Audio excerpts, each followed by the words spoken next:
اور ایک عبد الرحمن بن عوف کی بات بتا دیتا ہوں. عبد الرحمن بن عوف رضی اللہ تعالیٰ عنہ پورا پاکستان خرید سکتے تھے، اتنی دولت اللہ نے ان کو دی تھی. ان کو اللہ کے نبی نے دعا دی تھی جس کی وجہ سے وہ کہتے میں مٹی کو بھی ہاتھ لگاتا ہوں تو سونا بن جاتا. تو ان کو اللہ کے نبی نے ٹائٹل دیا تھا کہ عبد الرحمن رحمان کا تاجر ہے. تو عبد الرحمن بن عوف رضی اللہ تعالیٰ عنہ فرمایا کرتے تھے کہ میری تجارت کے 4 اصول تھے. یہ بھی سارے نبوت سے ملے ہوئے ہیں، نبوت سے ملے ہوئے. فرمایا کبھی ادھار نہیں خریدا. پہلا میرا اصول کہ میں نے زندگی بھر کبھی ادھار نہیں خریدا. تو چھوٹے موٹے تاجر نہیں تھے. نمبر 2، کبھی ادھار نہیں بیچا، کبھی ادھار نہیں بیچا. اب بتاؤ کتنی ٹینشن ہوگی، ساری مصیبت ادھار دی پئی ہے. کوئی ادھار دینا یا لینا منع نہیں ہے، لیکن آپ حیران ہوں گے کہ میرے نبی نے نافرمان سے نافرمان کا جنازہ پڑھایا،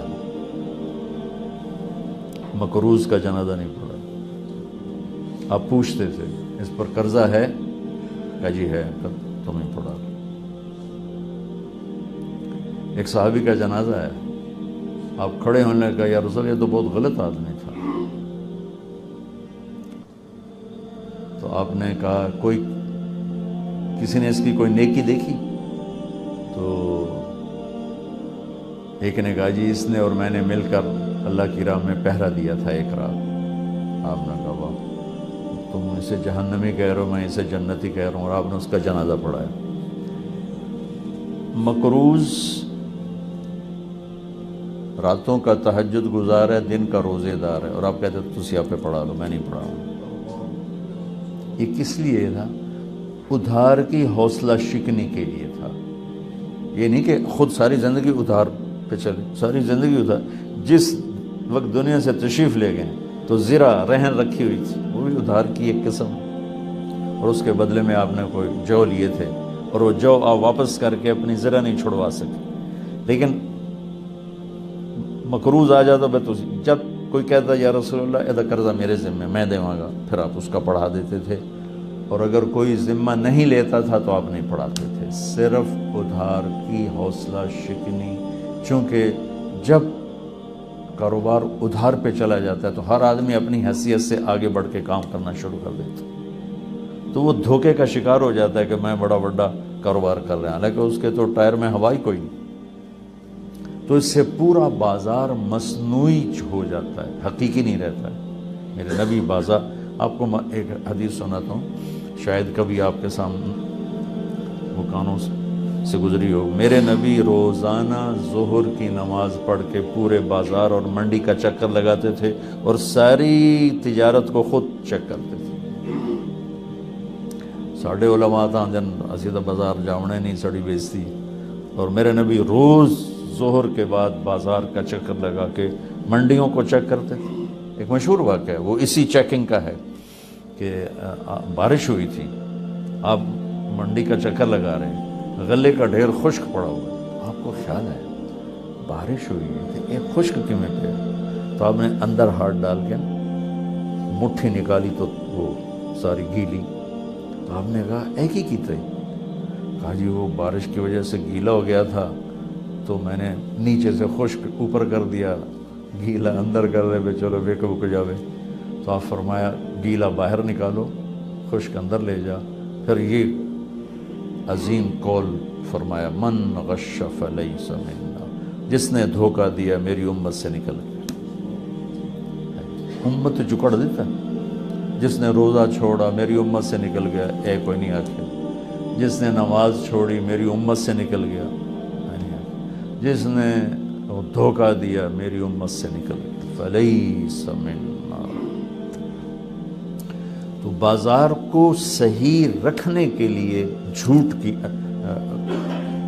ادھار کی حوصلہ شکنی فرما. آپ تشریف فرماتے آپ نے یوں کیا، اوہ ہوئے ایسے زور سے ہاتھ مارا، اوہ ہوئے سب ڈر گئے. تو اس وقت تو کسی کو ہمت نہیں ہوئی پوچھنے کی. اگلے دن ایک صحابی ہیں محمد بن عبداللہ بن جہش، ان کا نام بھی محمد. کہا یا رسول اللہ کل آپ نے یہ کیا، اوئے ہوئے ہو کیا؟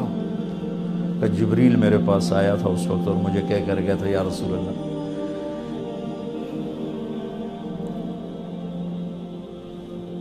ایک شخص اللہ کی راہ میں جہاد کرتا ہوا شہید ہو، پھر زندہ ہو، پھر شہید ہو، اور اس پر قرضہ ہو تو جنت کی ہوا بھی نہیں لگی، اس کو جنت کی ہوا بھی نہیں لگی. شہادت 2 دفعہ اور ہے قرضہ، جنت میں نہیں جائے گا. یہ کیوں کا؟ بازار اپنی اصل پہ رہے، مصنوعی نہ ہو جائے. اس وقت تقریباً ساری دنیا کے بازار مصنوعی سٹیٹس پر چل رہے ہیں کہ ہر آدمی اپنی حیثیت سے بڑھ کے لالچ کی وجہ سے، اس لیے مصیبتیں اور پھٹ رہے ہیں. تو عبد الرحمن بن عوف نے فرمایا کبھی ادھار نہیں خریدا، کبھی ادھار نہیں بیچا، کبھی سٹور نہیں کیا. پتہ نہیں ود رہا نہ بیچا جی ود رہا، وہ پتہ لگتا سارا مول ہی گیا. فرمایا جب بھی مجھے نفع ملا میں نے فوراً بیچ دیا. نفع کے بڑھنے کی امید پر میں نے کبھی مال نہیں روکا. مجھے 1 پیسے کا نفع ملا میں نے نکال دیا. چوتھا، میں نے کبھی اپنے سودے کا عیب نہیں چھپایا. کوئی اس میں عیب ہے ظاہر کر کے، اس میں یہ ہے اب لینا ہے تو اب لے لیں. یہ میرے نبی کی تجارت کا حسن ہے، آپ لے لیں، آپ کو بہت نفع ہوگا. تو پوری زندگی کا حسن تو نہ کوئی بیان کر سکتا نہ ہوگا.